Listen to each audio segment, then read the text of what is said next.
Good evening, everyone. Welcome to NTD Tonight. I'm David Zhang. Here are today's top stories. Former President Trump's campaign delays setting a date for the vice presidential debate. Find out why. The U.S. House and Senate say they will conduct separate investigations on former President Trump's attempted assassination. First up, former President Trump's campaign delays setting a date for the vice presidential debate. Why they want to wait until after the Democratic National Convention. Former President Trump's campaign is postponing agreeing to dates for a vice presidential debate. His team says they're waiting until after the Democratic National Convention, which starts August 19th. Trump campaign senior advisor Brian Hughes says it wouldn't be fair to finalize a debate date without knowing the Democratic nominee for vice president. Hughes says it's possible Vice President Kamala Harris may become the party's presidential nominee due to some calls from Democrats for President Biden to withdraw from the race. Harris had previously accepted a CBS debate on August 12th. Meanwhile, Trump's team agreed earlier to a debate hosted by Fox News. Harris's camp criticized Trump for hesitating on debates despite earlier indications of willingness. Authorities have identified Samuel Sharp Jr. as the man fatally shot by police near the RNC this week.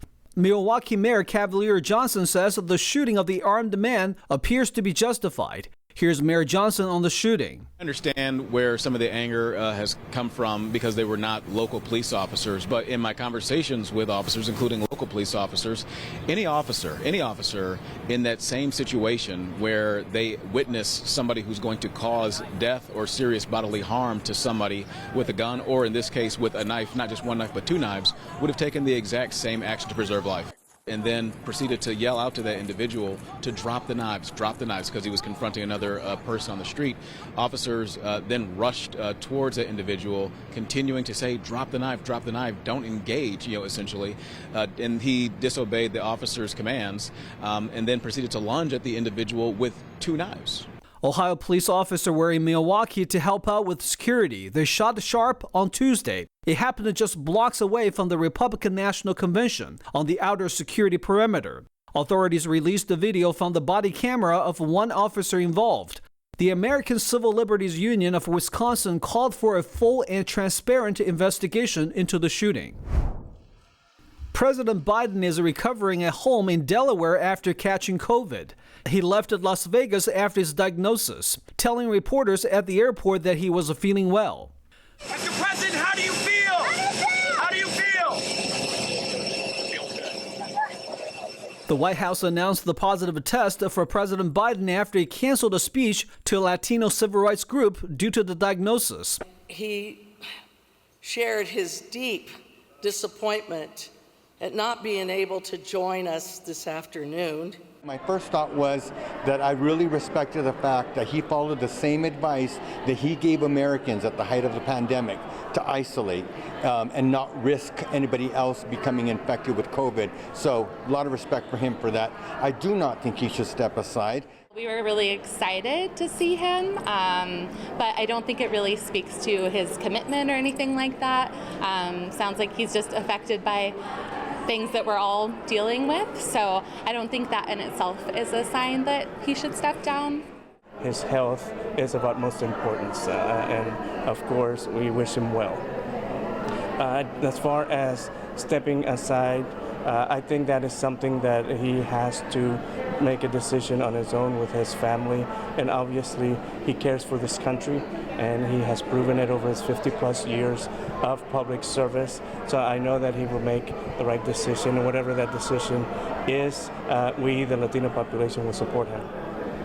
He should stay in the race, but he should be a little bit more aggressive about what we should be expecting from him, because I know the other candidates kind of strong too. Well, I believe that it was important for President Biden to be here, but we all understand we'd rather not get COVID than, and be sick for it. But it is important for the president and anybody who's running for office for that top seat to be in front of Latinos. The issues that we face are very important, and it's important for those individuals that are running and seeking office to learn about what's important to us, that it's more than just immigration, that it's the economy, housing, workforce, jobs, and things like that. The White House said Biden plans to spend a long weekend at his Delaware beach house. It's unclear how long the sickness will keep him from the campaign trail. A federal appeals court today blocked President Joe Biden's administration from continuing to implement a new student debt relief plan.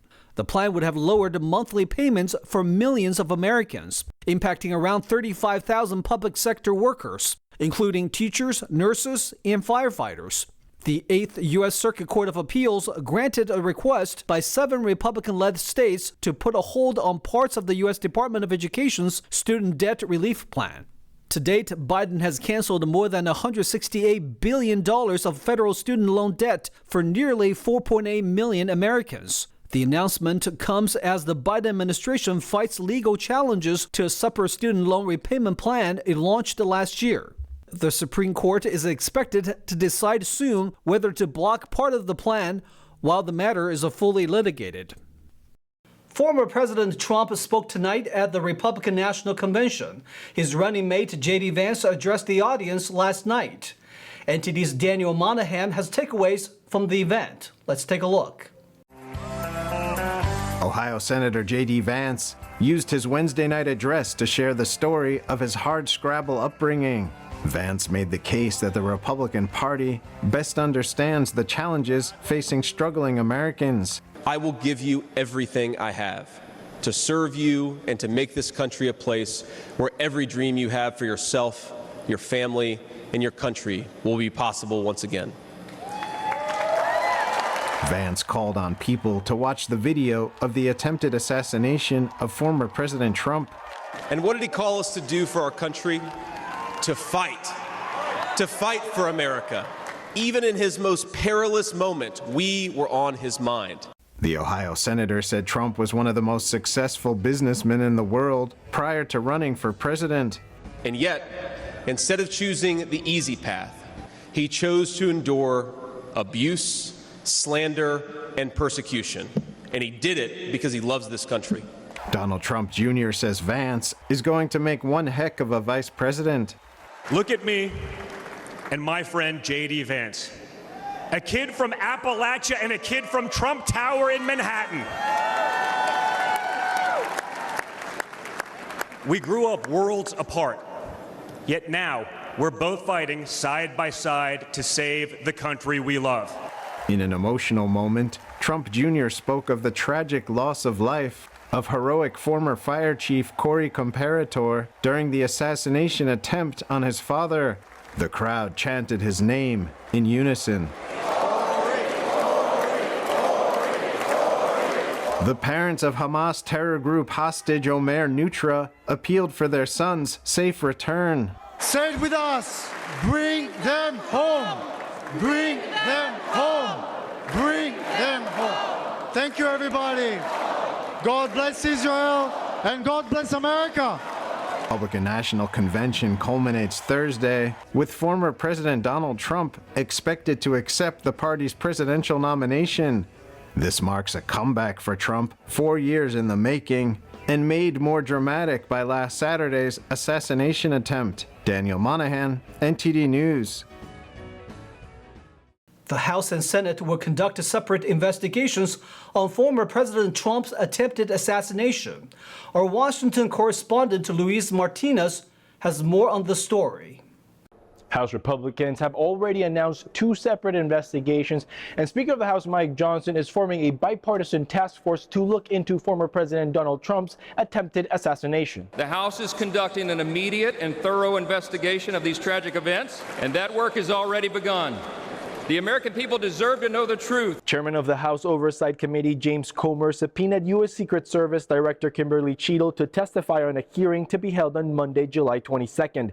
And Chairman of the House Homeland Security Committee Mark Green invited DHS Secretary, FBI Director, and Director Cheadle to testify, but also invited officials from Pennsylvania State and Butler County Police. Some Republicans think this is not enough. But I think that this does warrant a J13 type commission where we can actually look at it and say, let's investigate and find out why this happened so it doesn't happen to anyone. During this week's Republican National Convention, U.S. Secret Service Director Kimberly Cheadle was confronted by Republican senators who demanded accountability for the alleged security failures. This is exactly what you were doing today This on the call. was an assassination attempt. You owe the people answers. Others, like Democratic Senator Dick Durbin, focused on gun control and mental health awareness as a strategy to prevent future attempts. I don't think giving a military-style weapon to a child to solve a psychological problem makes much sense. Eyewitnesses at last week's rally in Butler, Pennsylvania, expressed concern for alleged lack of security and coordination. I'm thinking to myself, why is Trump still speaking? Why have they not pulled him off the stage? I'm standing there pointing at him for 2-3 minutes. Secret Service is looking at us from the top of the barn. And according to some Republican lawmakers, a Department of Homeland Security and local police have deflected accountability. There was a grandstand, a very large area, a lot of people there when this all unfolded. And that's what I was trying to stress, was that we just divided up areas of responsibility, and they provided support to those areas of responsibility. The Senate's Homeland Security Committee has also requested a private briefing and hearing with U.S. Secret Service officials before August 1st. Reporting from Washington, D.C., Luis Eduardo Martinez, NTD News. We'll take a short break now, everybody, but here's a look at what we have for you when we come back. The Supreme Court halts Texas the execution of an inmate for the murder of an 85-year-old woman. A Nevada conservative is accused of fraud over fundraising for charity. Those stories and more coming up on NTD Tonight.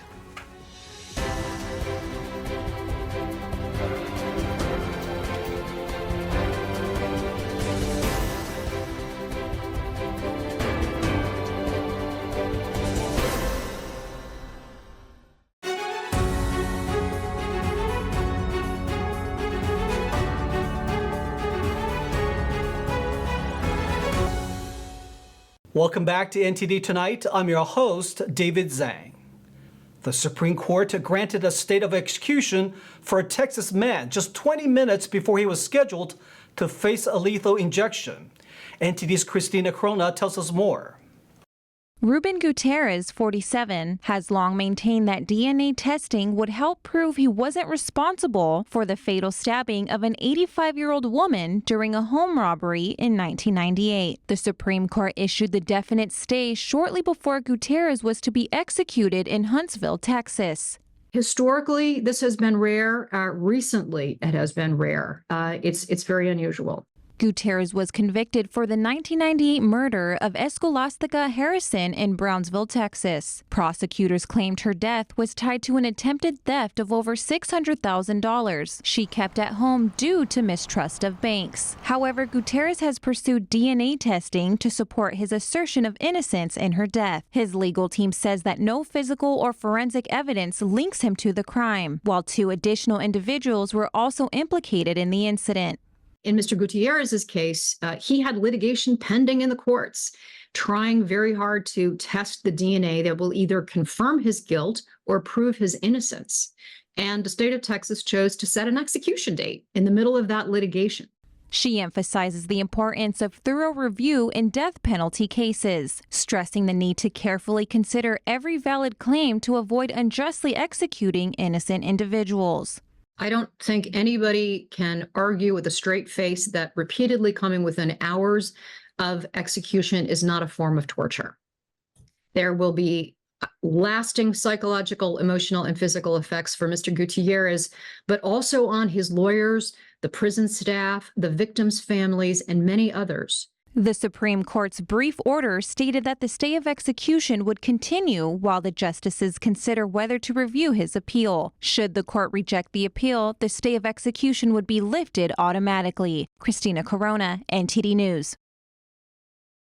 What are the best and worst cities for first-time home buyers? NTD's David Lam speaks with Christy Mathern of WalletHub on its latest report. Christy Mathern, editor with WalletHub, thank you so much for joining us. Break down the findings for the report for us. Sure. The bottom line is it's hard out there for first-time home buyers right now, partially due to rising home prices and interest rates.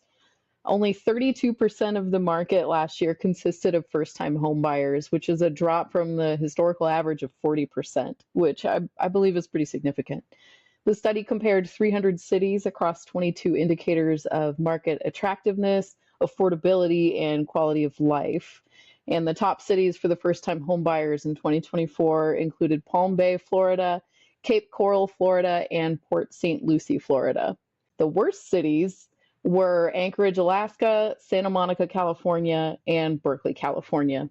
Christy, so what are the differences between the best and worst cities for first-time home buyers? Some of the key differences between the highest and the lowest on our list are higher ranking cities have a lot of millennials buying more homes. The highest ranking cities on our list had a high rate of millennial home ownership, and the last two on our list had very low rates of this. And quality of life is better in the higher ranking cities. Our higher ranking cities had pretty good school systems, low crime rates, high home appreciation values, and a high median number of days on the market, which are all pretty good for buyers and people shopping for homes. Also, houses tend to stay on the market longer in the highest ranking cities. This allows home buyers to scrutinize a little better, and it's not this insane housing market where houses are selling the next day or anything. That would not be a good buyer's market. Also, some things we're seeing in both the high ranking and lowest ranking cities, the top three and the bottom three cities aren't at the top of the affordability category. So the affordability is tough across the board is what we're seeing. Right. Now, I couldn't help but notice that Florida has the top 5. Why is that? Yeah, so that boils down to a couple of different things that we looked at. Florida seems to have a pretty high quality of life. These cities at the top of this list generally offer amenities and services that appeal to new homeowners. A couple of examples of that are Palm Bay, Cape Coral, and Tampa rank pretty high in the quality of life metrics like recreational opportunities and access to healthcare and education. We also see that Florida has a really good real estate market for buyers, and also they're relatively affordable. Like I said, affordability is pretty difficult across the board right now for homeownership, but Florida cities are offering this balance between housing cost and incomes and also what's available on the market. Chrissy, thanks for breaking that down for us. So what was your reaction when you first saw the results from this report? I think what I saw, what impacted me the most when I saw this data was that it really paints a picture of the housing market right now. The historical decrease in the percentage of first-time home buyers from 40% to 32% is very interesting and concerning to me. There are a lot of challenges right now for first-time home buyers, and some appear to be waiting, or perhaps they've given up. We're not really sure. It's hard to tell. But I also think this data shows that inventory and what's on the market right now play a role here too. And I think it's worth saying that even the top cities on our list had middle of the road affordability. So people are having to find this balance between their dream home, what's actually out there, and what they can afford. When can we expect an update on this report? We update this one every year. Okay, all right, that's wonderful. So we'll be keeping an eye on it. I mean, this is a big issue for people who want to settle down and just have a secure home and build a family. So Christy Mathern, editor with WalletHub, thank you so much for your time. Thank you for having me on. Former Las Vegas City Council member Michelle Ferrari is facing federal charges for allegedly soliciting donations to build a statue honoring local police officers killed in the line of duty, then using the funds for personal expenses. NTD's Christina Crone has more details on the story. The Department of Justice announced that Michelle Fiore, 53, was charged with 4 counts of wire fraud and 1 count of conspiracy to commit wire fraud on Tuesday. The indictment revealed that while serving as a city councilwoman, Fiore solicited $70,000 in donations to construct a statue honoring Las Vegas police officers who died in the line of duty. The indictment claims Fiore promised donors that 100% of the contributions would go towards the statue while she was a councilwoman, but instead diverted tens of thousands of dollars to pay off political fundraising bills, rent, and her daughter's wedding. In a statement on Wednesday, the former Nevada State Assembly and Las Vegas City Council member said that she had been aware of the FBI investigation for years, but only learned of her indictment through media reports. Fiore stated, "I hold my oath of office sacred and have consistently strived to serve my community with integrity and to the best of my ability. Now that I have been accused, I eagerly wait my opportunity to address these charges in court." Fiore served 1 term in the Nevada legislature from 2012 through 2016 and is a state member of the Republican National Committee. Fiore is expected to appear in court Friday. If convicted, Fiore faces a maximum penalty of 20 years in prison for each count. Christina Corona, NTD News. Stay tuned for China in Focus with Tiffany Meyer coming up next. The Missouri Attorney General is investigating a nonprofit run by China's intelligence services. One big question remains, is it another Chinese police outpost? More on China in Focus with Tiffany Meyer at 9:30 p.m. Eastern. And that's all we've got for you tonight. We'd like you to join us again on NTD Tonight every weekday at 9 p.m. I'm David Zhang. Have a wonderful evening.